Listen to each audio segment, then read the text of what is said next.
প্রিয় দর্শক আসসালামু আলাইকুম। আশা করছি সবাই অনেক ভালো আছেন, সুস্থ আছেন। আজকে আমি তৈরি করছি রমজান স্পেশাল পেঁয়াজু মিক্স। আর এভাবে পেঁয়াজু মিক্স তৈরি করলে আপনাদের কিন্তু পুরো রমজান জুড়ে আর কোনো ডাল বাটাবাটির ঝামেলাই থাকবে না, আর পেঁয়াজুগুলো ভেজে নিতেও খুবই সহজ হয়ে যাবে। তাহলে চলুন কথা না বাড়িয়ে রেসিপিতে চলে যাচ্ছি। তো পেঁয়াজু মিক্সটা তৈরি করার জন্য প্রথমে আমি এখানে 1 কাপ ছোলার ডাল নিয়ে নিয়েছি বা বুটের ডাল। এরপর নিয়ে নিচ্ছি 1 কাপের মতো মসুরির ডাল। এখন দিয়ে দিব 1 কাপ পরিমাণ খেসারির ডাল। তো আমি এখানে 3 ধরনের ডাল নিয়েছি, আপনারা চাইলে আরও অন্য কোনো ডালও দিয়ে দিতে পারেন। তো ডালগুলো আমি ভালো করে মিশিয়ে নিলাম। এখন এই ডালগুলো একটু পানি দিয়ে ভালোভাবে ওয়াশ করে নিতে হবে। তো আমি এই ডালগুলোকে খুব ভালোভাবে ধুয়ে পরিষ্কার করে নিচ্ছি। ডালগুলোকে খুব ভালোভাবে আমি পানি পাল্টে এরপর পরিষ্কার করে ধুয়ে নিয়েছি। এরপর একটা স্ট্রেনারে রেখে পানিটা ভালোভাবে ঝরিয়ে নিয়েছি। এখন এই ডালগুলো একটা ট্রের মধ্যে আমি নিয়ে নিয়েছি, আপনারা চাইলে সুতি কাপড়েও নিতে পারবেন। তো ডালগুলো একটু পাতলা করে দিচ্ছি, এতে করে খুব দ্রুত ডালগুলো শুকিয়ে আসবে।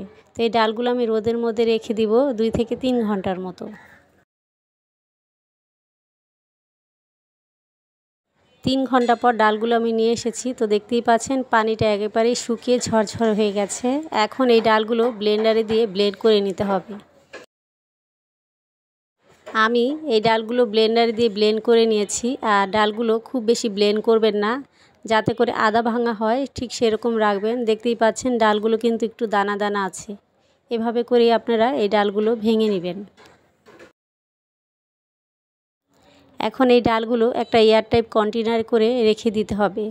তো এইভাবে করে আপনারা পেঁয়াজুটা মিক্স করলে পুরো রমজান জুড়ে কিন্তু আপনাদের আর ডাল বাটাবাটির কোনো ঝামেলাই থাকবে না, আর পেঁয়াজগুলো ভেজে নিতেও অনেক সুবিধা হবে। আমি এতটুকুই করে নিয়েছি, আপনাদের প্রয়োজন মতো আপনারা পুরো রমজান হিসেব করে ডালগুলো ভেঙে নিতে পারেন। তো এই ডালগুলো দিয়ে কিভাবে পেঁয়াজু তৈরি করবেন সেটাও আমি আপনাদের দেখিয়ে দিচ্ছি। এখন পেঁয়াজু তৈরি করে নিব। এজন্য এখানে আমি মোটামুটি 10 থেকে 12টা পেঁয়াজু হবে সেরকম অনুযায়ী ডাল নিয়ে নিয়েছি। এখন এই ডালগুলো পানি দিয়ে আমি ভিজিয়ে রাখছি। খুব বেশি পানি দিবেন না, ডালটা একটু পাতলা করে ভিজিয়ে নেবেন। এরপর ঢেকে রেখে দিতে হবে 10 থেকে 15 মিনিটের জন্য। এর মধ্যে এই ডালগুলো ভিজে নরম হয়ে আসবে। তো দেখতেই পাচ্ছেন আমি ডালগুলো চামচ দিয়ে ভালোভাবে মিশিয়ে নিয়েছি। এখন ঢেকে রেখে দিলাম। তো 15 মিনিট পরে আমি আপনাদের ডালগুলো দেখিয়ে দিচ্ছি। তো দেখতেই পাচ্ছেন ডালগুলো পানিটা পুরোপুরি সোপ করে নিয়েছে। এখন এই ডালগুলো দিয়ে পেঁয়াজু তৈরি করে নিতে হবে। প্রথমে আমি এখানে 1 কাপের মতো পেঁয়াজ কুচি দিয়ে দিচ্ছি। আর এখানে কাঁচামরিচ দিয়ে দিচ্ছি 5-6টির মতো, মরিচের গুঁড়া দিয়ে দিচ্ছি 1 চা চামচ, হলুদের গুঁড়া দিয়ে দিচ্ছি 1/2 চা চামচ। এখন এখানে 1/2 কাপের মতো ধনেপাতা কুচি দিয়ে দিলাম, আর স্বাদ মতো লবণ দিয়ে দিচ্ছি। এখন ডালগুলো ভালোভাবে একটু মেখে নিতে হবে।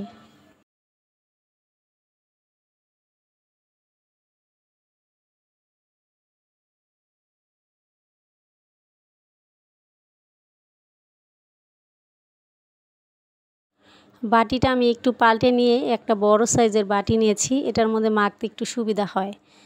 তো সব কিছু ভালোভাবে কিন্তু একটু মেখে নিয়েছি। এখন এখানে আমি আদা রসুন বাটা দিয়ে দিচ্ছি 1 টেবিল চামচের মতো। আদা রসুনটাকে দিয়ে আবারও একটু ভালোভাবে মেখে নিয়েছি।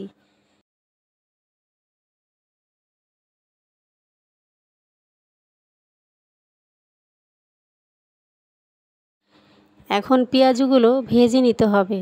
তো আমি এভাবে করে সবগুলো পেঁয়াজু তৈরি করে এরপর তেলে দিয়ে ভেজে নিব। চুলায় আমি তেল বসিয়ে রেখেছিলাম, তেলটা গরম হয়ে গেছে। এখন একে একে পেঁয়াজুগুলো আমি দিয়ে দিচ্ছি। পেঁয়াজুগুলো দিয়ে একটু সময় নিয়ে ভাজতে হবে, তাহলে কিন্তু পেঁয়াজুগুলো অনেকটাই ক্রিস্পি হবে। তো আমি পেঁয়াজুগুলো একটু উল্টে দিচ্ছি। একটা সাইড কিন্তু হয়ে গেছে, এবার আমি অপর সাইডটা উল্টে এরপর ভেজে নিব। তো এই সময় চুলার আঁচটা লো টু মিডিয়ামে রেখে এই পেঁয়াজুগুলো আপনারা ভেজে নেবেন। তো আমার পেঁয়াজুগুলো ভাজা হয়ে গেছে, এবার আমি তেলটা ঝরিয়ে উঠিয়ে নিচ্ছি। এইভাবে যদি পেঁয়াজু মিক্স পেঁয়াজু তৈরি করেন তাহলে কিন্তু খুব বেশি সময় লাগে না, খুবই ঝটপট এই পেঁয়াজুগুলো হয়ে যাবে। তো আজকের রেসিপি কেমন লেগেছে অবশ্যই কমেন্ট করে জানাবেন, আর ভালো লেগে থাকলে লাইক কমেন্ট শেয়ার করবেন, চ্যানেলটি সাবস্ক্রাইব করে নিয়মিত সঙ্গেই থাকবেন। তো আমি এখন পরিবেশন করছি, দেখেই বুঝতে পারছেন পেঁয়াজগুলো অনেক লোভনীয় হয়েছে আর খেতেও কিন্তু অনেক টেস্টি হয়েছিল। তো আজকে এখানে বিদায় নিচ্ছি, সবাই অনেক ভালো থাকবেন, সুস্থ থাকবেন, আল্লাহ হাফেজ।